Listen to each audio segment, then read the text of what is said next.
5 राज्यापैकी 3 राज्य भारतीय जनता पक्ष NDA यांनी जिंकलेली आहेत आणि त्याबद्दल मी देशाचे लोकप्रिय यशस्वी प्रधानमंत्री नरेंद्र मोदीजींचं अभिनंदन करतो।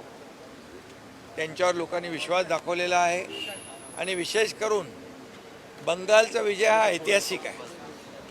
म्हणजे बंगालमध्ये भारतीय जनता पक्षाला पहिल्यांदा एवढं मोठं घवघवीत यश मिळालेलं आहे आणि तिथली खऱ्या अर्थाने गुंडागर्दी, तिथली दहशत, तिथलं भय संपलं आणि म्हणजे ममता दीदींचं भय संपलं आणि मोदीजींचा विश्वास जिंकला।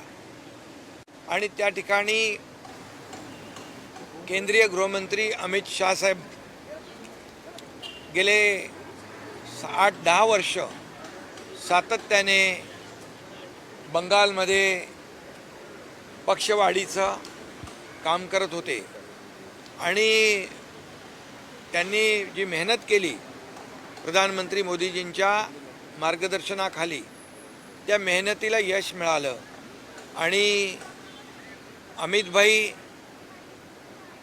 खरे चाणक्य आहेत हे पुन्हा एकदा या बंगालच्या विजयातून सिद्ध झालं आहे।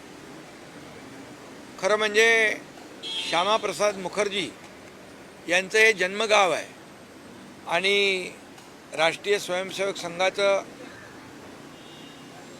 हे शताब्दी वर्ष आहे आणि या वर्षामध्येच श्यामाप्रसाद मुखर्जी यांना देखील हे बंगाल जिंकून एक प्रकारची श्रद्धांजली या ठिकाणी अर्पण केलेली आहे। आणि म्हणून हा जो काही विजय आहे बंगालचा